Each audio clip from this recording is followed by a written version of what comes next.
wish that I could just wish away my feelings, but I can't. Sand hurts my feelings. I don't like sand, Hurts my sand. feelings. Haunted by fake sand in my very soul. Sand.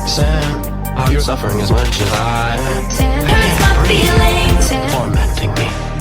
I'm in agony. Sand hurts my feelings. I don't like sand. Hello, and welcome to The Sand Hurts My Feelings, a Star Wars podcast from a Swiftie point of view. I'm your host, Alex. And I'm your other host, Sarah. And today we're talking about 1989 Taylor's version for Princess Leia. So we get to talk about a little bit of our experience with 1989, the two different experiences as well. But first of all, how are you doing, Sarah? I'm doing all right. Loving fall as we're getting into the fall season here. I love the Christmas in the air, love the leaf changes, getting geared up for Halloween. I'm very excited for Halloween. So I'm looking forward to all of that. What about you, Alex? How are you doing? I'm doing okay. I'm back in school, so it's a bit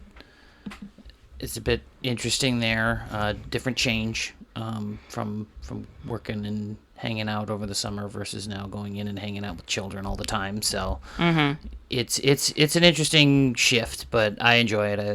I like hanging out with kids and everything. So, but I agree. I'm done with the humidity of summer, and I'm ready for the fall coming down. We've got a lot of fun things planned for the fall, so I'm excited. Yes. We're going camping soon, so that's going to be real fun. Yeah, we like fall camping because it's cooler. Yeah, well, yeah, because it's cooler, so it makes hikes easier. And the leaf changes. Yeah. We really like. I love going to the North Shore with the leaf changes. Yeah, so we're really looking forward to that. And it goes really well with All Too Well. So, but we're not going to make this a sad girl summer. Or sad we're not going to make this a sad girl fall. We can take our 10 minutes, have our moment like twirling in the leaves, and then we're going to have a great fall. Yes. All right. So, also, like, I really want Reputation. That's another thing that I want and I need. I was going to say, as of this recording, everyone's clowning. Yeah, we're all clowning for it. We'll see if we get it. I just need an announcement. That's all I need. So, but yeah, Reputation needs to come.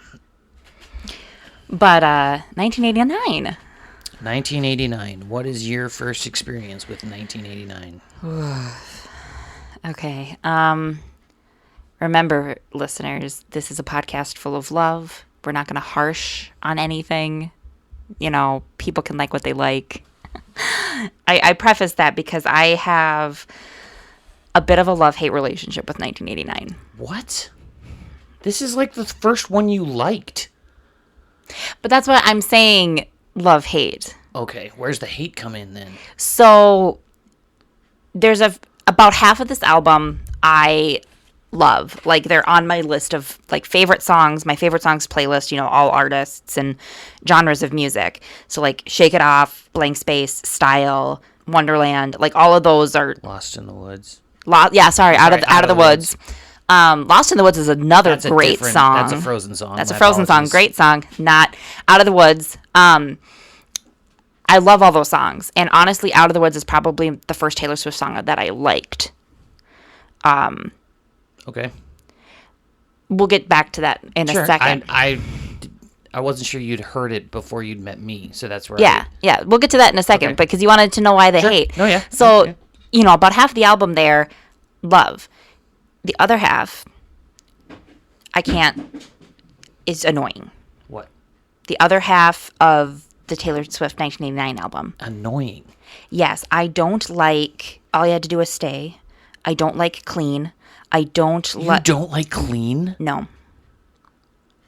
Oh, wow. That is a controversial appearance. That's a controversial statement. I don't like... Okay, wow. I Wish You Would. Listeners, this is also a woman who does not like repetition in her songs. But I love Out of the Woods. So, like, there's a walking contradiction right there. That's the contradiction, but there's, like, the I Know Places is another one that's, like, that's made for I Know Places and Out of the Woods are great together. Sarah loves Out of the Woods, can't stand I Know Places. Yeah. So, yeah. So, because I remember I've actually listened to most of the original release songs prior to meeting you, Alex. I don't know if I had sat down and listened to the album all in one go, but most of these songs got radio play, and they were on. That's not true at all. Really? Only about like 5 of them got radio play. Are you serious? I feel like Yes. I've heard all of these on the radio before. They were not singles. No, Then where did I hear them? I have no idea where you heard them. Maybe you heard them on like somewhere else, but no, not all of these songs have been played. Did Out of the Woods get radio play? No. I swear I heard that on the radio. No, that like you literally, that is one that you were like, oh my gosh, I can't believe I've heard this. Like you're like, I can't, like that's why I was saying of like, you love this, because I was like, I literally played this for you and you're like, oh my gosh, this is an amazing song. I can't believe this was like your eye opener for Taylor. And I thought I had heard that in the car though. Maybe when I played it for you in the car, but no, it was not on the radio. Okay, well, that's my brain. Why are you tricking me out, my brain? Yeah, so All right, yeah, I'm looking this up right now, and I am wrong. It did get radio play. It was the 6th single. That's why, no excuse. I tip my hat, and I apologize to the listeners for disparaging Taylor and her epicness. So it was the 6th single. thank you. But so yeah, like I remember hearing Out of the Woods on the radio along with other songs from 1989. And like the other singles, like I said, I didn't, turn away, but it didn't necessarily get me to look more into Taylor. Like listening to Blank Space and Style and Out of the Woods, like I enjoyed hearing them on the radio, but I didn't seek her out further than that. And I was just like, okay, yep, Taylor's made her shift to pop. And I'm like, that makes sense. And I'm like, these, I'm enjoying these songs, hearing them on the radio. Yeah. Do you want me to go into Taylor's version, or you want to talk about your experience with the original first? Doesn't matter to me. Why don't you share your experience with the original? So this came out when I was student teaching, and I distinctly remember listening to this album while I was going to school. Like I picked it up on my way to school at my student teaching job, and I was listening to it on the way there. Nice. And it was pretty great. I liked it a lot. It was really fascinating, the different pieces of it. I fell in love. Again, I actually bonded with a number of my student teaching with over this album. Oh, sure. Which is pretty cool. Like, oh, the new Taylor Swift album came out. Which one's your favorite? Oh, I really like Out of the Woods. Like, Out of the Woods is my favorite on the whole album. Mm-hmm. I do enjoy I Know Places. To me there isn't. This is one of those albums where there's not a lot of bad. I guess like the one that I would say is not like my favorite is Welcome to New York, because it's very just connected to Welcome to New York and stuff like that, of like I'm not going to New York, and it's very specific. But right, you're not from New York. I'm not from New York and everything, and I'm not into that scene and everything. Sure. But a small little thing is when this is not connected necessarily to the release, but with the original version, when me and my mom were flying into New York, the state, not the city, but New York, the state, to visit my brother. And as we were coming down, I literally put on this song and put it in my mom's ear, and like this is exposing a little bit of my mom, and she was just like, that's very cute. And so just turning on the Welcome to New York. Yeah, you were visiting your brother who lives in upstate New York. He lived in upstate Yeah. New York at the time, and so I put that on. That was my little connection there. But yeah, no, I identified, I worked. It became one of those amazing CDs that I really enjoyed. There's a lot on there that I really like listening to, and it is just jam. It's a bop. And I knew I figured she was going in this direction after Red. Yeah. Like that, like it did not surprise me that it was a pop album. No, because there was definitely signs in Red. Red was still a country album, but it was not completely country. And It was had a more lot pop more flavor. pop to it, so I'm not Okay. surprised. Okay. I was impressed because it was all pop. I guess that's more of like wow, she went all the way there, and she did it amazingly. So Great. So then 1989 Taylor's version, that came out about a year ago. just over a year. Yep. Yeah. I will say was originally a little confused by the album art cover choices. Having more discussions with other Swifties, I understand kind of the transformation of it and the evolution of it. But at first I was just kind of confused. Okay, please explain that more. I don't understand that. Well, because like the original album, you had the Polaroids, and I was like, okay, so she's gonna do another play on the Polaroids, but she didn't. You had this whole beach shoot, Yeah. and I was just like, well, what do the two have in common? But then it's like understanding like she's taking herself out of the constraints of the Polaroid. Like you get to see her fully smile, which you didn't. She didn't smile in the Polaroid. Right, and that shots. has more to do with that she's more comfortable with herself now. Like, Correct, in that yeah. In those Polaroids, she didn't want to smile. Like, she didn't feel comfortable with it. Right. But But like 1989 is one of the albums I wasn't as connected with. So like the symbolism of like the paper airplanes and the seagulls was lost on me. And so then when she leans heavier into that in the Taylor's version, I was like, oh, okay. Yep. I get it now, but I didn't at first. Yep. I will say with her release, the songs that I don't like, I think are less annoying, but I still don't seek them out. So 1989 is not my favorite album because of that. I found her From the Vault tracks really interesting because 1989 is very upbeat and very uplifting, and then From the Vault tracks go to a darker place. They go to, breakup and betrayal and, kind of questioning of decisions. And so I understand them being left off the album, but then also because of kind of the recency, it felt more like Midnight's to me than 1989. But I think that's just because Midnight's was so closely released to all of that. I don't know. I'm trying to think if I have a favorite From the Vault track. When I first heard them all, it was Suburban Legends, but now I think it's shifted to Is It Over Now? I think that one is now my favorite From the Vault track. Okay. Just so actually, I forgot to mention. So back to my 1989. This is actually the first tour, the first show I went to. Yeah, 1989 World Tour.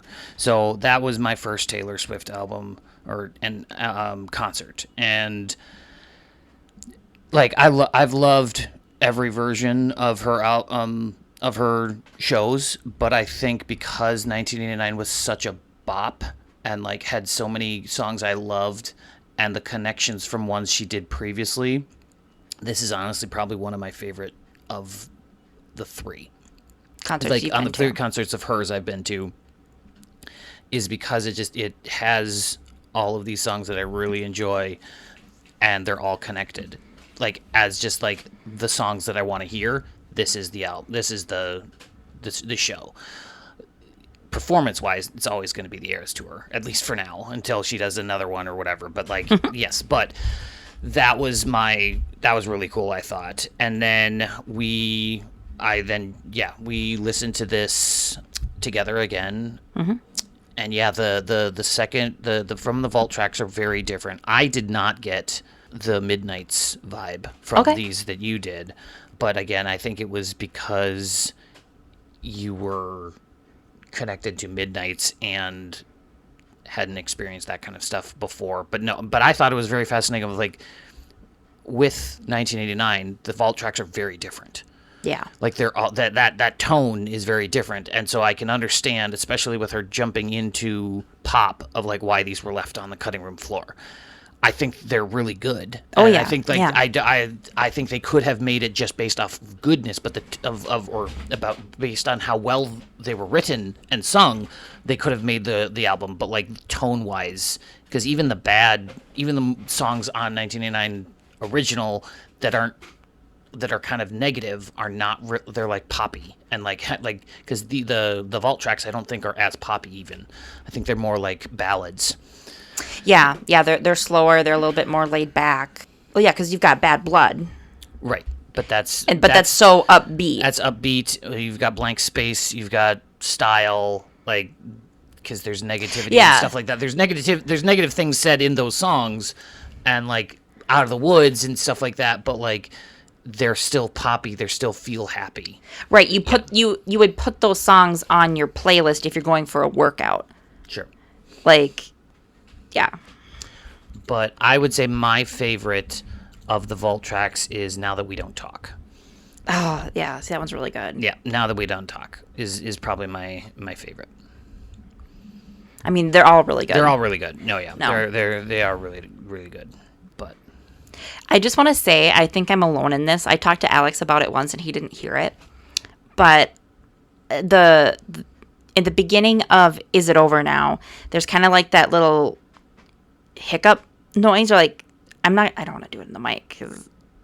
okay. But there's like that noise at the beginning because you have like the and then the whatever it is.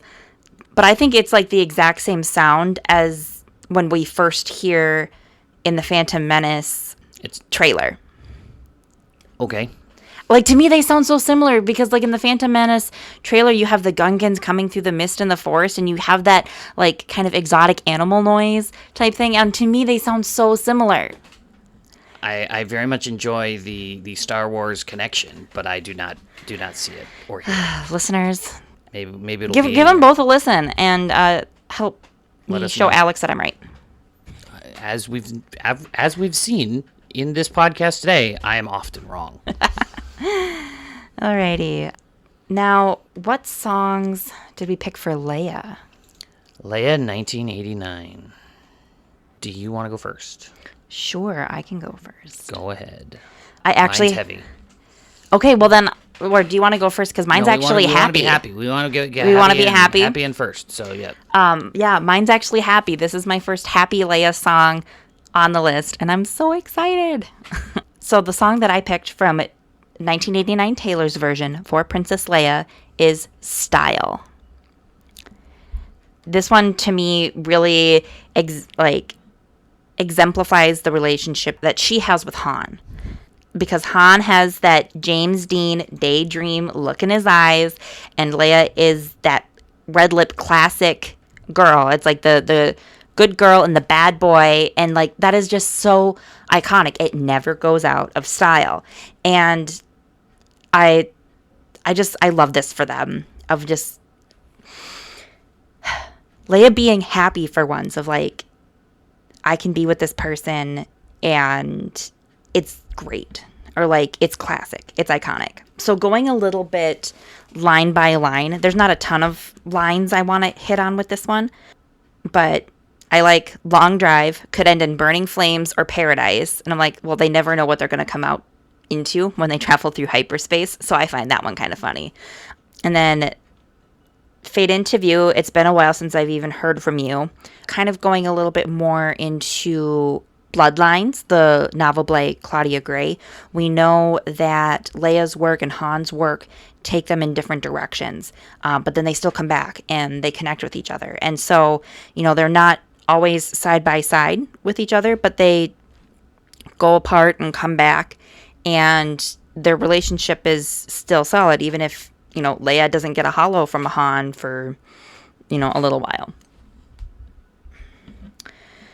I've already kind of talked about the main chorus. I do think Han very much has the James Dean daydream look in his eyes. I'm just like, yes. And he even wears the white shirt. It fits. It fits. And so they're kind of wrapping up the chorus. And when we go crashing down, we come back every time because we never go out of style. We never go out of style. So it's like, yeah, they have their disputes. They get hot with each other. They pick at each other. But then they always come back. And to me, this even shows in Force Awakens, where they've been through such trauma.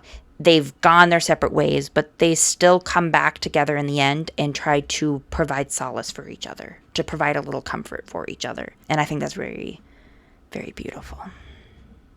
Very nice. I see you coming up with that. I have other reasons why it would work as well. Oh, like what? Oh, like, because it's not a great, very healthy. Like, I think it is I think Han and Leia are a very healthy relationship, but like, style is also about how like it's not really a healthy relationship. That's true. They're Like, on again, off it's again. on again, off again. But that's how Han and Leia are. Of like there's because and by on again, off again of like they're fighting, and are they a couple? Are they not a couple? In Empire Strikes Back, then Han gets taken and is now frozen in carbonite for a while. Then they're figuring things out in Return of the Jedi. Then things go wrong with Ben. So like no, there's So that's the first time I've actually like it makes sense, and I can see other ways to defend it. So very very nice. I do also feel a little validated because, again, taking BuzzFeed quizzes, we always take them with a grain of salt. But I took one that's BuzzFeed, your life to a T. So kind of, I don't know if you Google that, but like which song defines your life to a T for Taylor Swift? Sure. For Taylor Swift.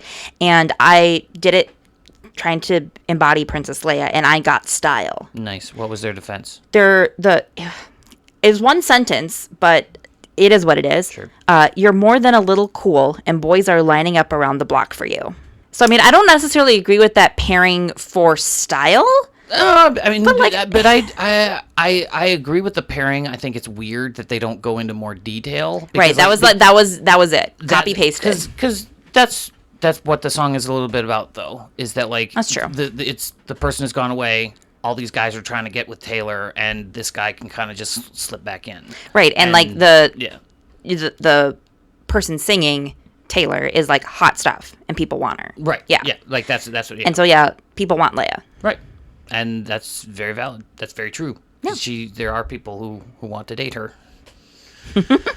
Fantastic. What about you? What song did you pick? So it is not the same, but what I find very fascinating is that it is about the same time period. Oh, okay. So because you picked yours for like what happens after with Ben and Han and Leia kind of separating. That is my exact timeline as well.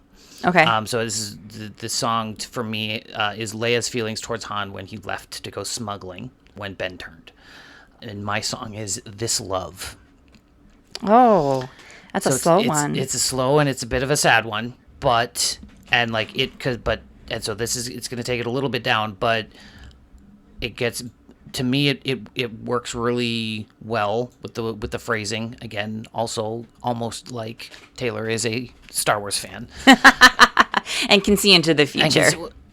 Well, yes, but like I mean, it came out right around it came out 2014, so like that's a year. Maybe she has an in with JJ. Disney. Not even JJ, just Disney. Just got an in with Disney. Okay. But anyway, so the first line or sequence is clear blue water, high tide came and brought you in, and I could go on and on and on and on, and I will.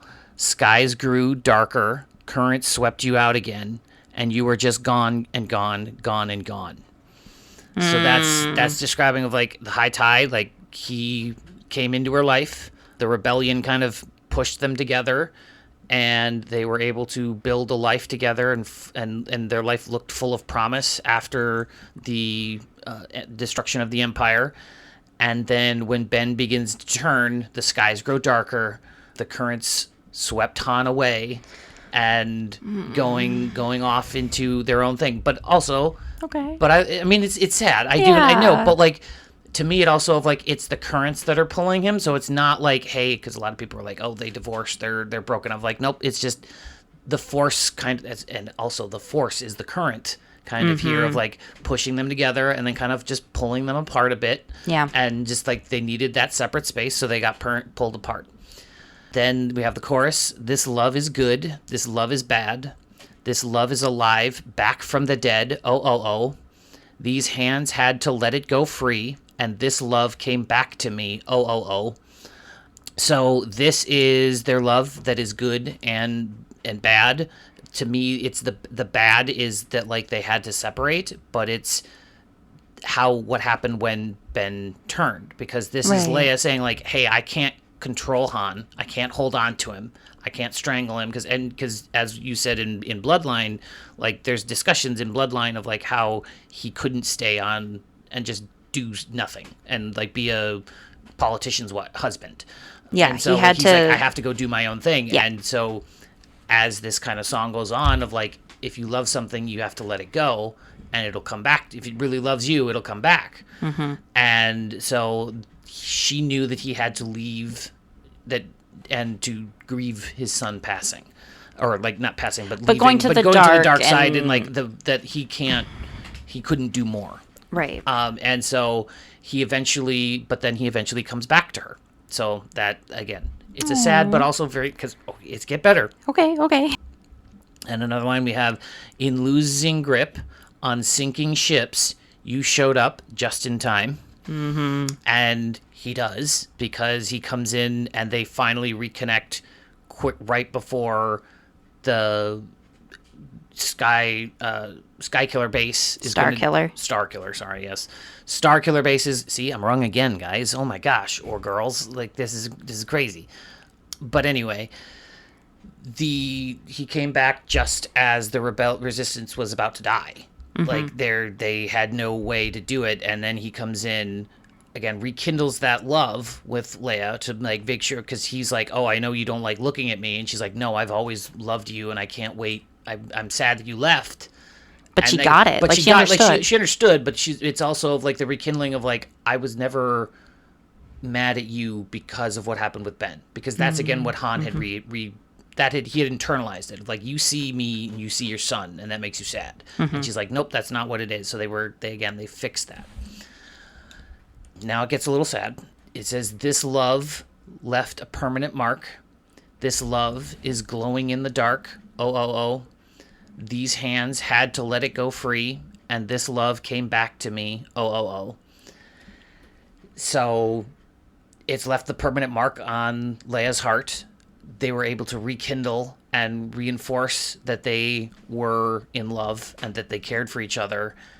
And unfortunately, Han is then killed, and so their love is sealed in the Force.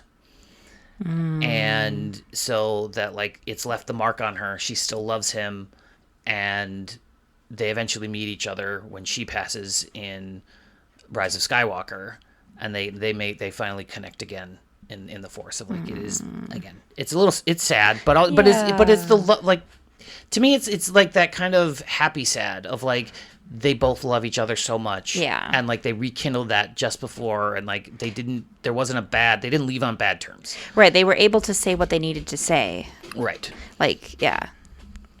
Aww. Yeah. That's a beautiful pick. Thank you. When you first said this love, I was like, all right, you gotta explain it. But that's a very touchy-feely one. I'm a bit of a sap. A little bit. You are a romantic. Sure. I don't know what to do when Sarah gives me compliments. All right. Well, listeners, we'd love to hear from you. What song do you think from 1989 Taylor's version best exemplifies or defines a moment for Princess Leia? Yes. And we are also then now, this, as we said earlier, we are excited and hopeful for Reputation, Taylor's version, but without that, and probably before it will most definitely not be released by the time we record next, and the next 2 weeks. So we are doing Leia and Reputation. What song can best embodies Leia with Reputation? And there's a lot there, I think. So there's so many options. I'm gonna be curious where you go with it, because I know where I went with it. Sure. I'm curious where you've gone with it. It'll be very interesting. I'm very, very excited for that. Yes. But then we have our socials. Please, we love hearing from fans. We want to chat with you. We want to talk to you. If you have any questions, comments, anybody want to come on the show, give us a heads up. You can contact us through Instagram and Threads. We are at the Sand Hurts My Feelings pod. You can send us an email at the Sand Hurts My Feelings pod at gmail.com. And you can also find us on Facebook at facebook.com/the Sand Hurts My Feelings podcast. We are so excited to do Reputation. We're having so much fun with this podcast. Please leave a review, rate us, review us, help us grow. 5 stars, please. 5 stars, yes. Yeah, and as always, May the Force be with you, forever and always. May the Force be with you.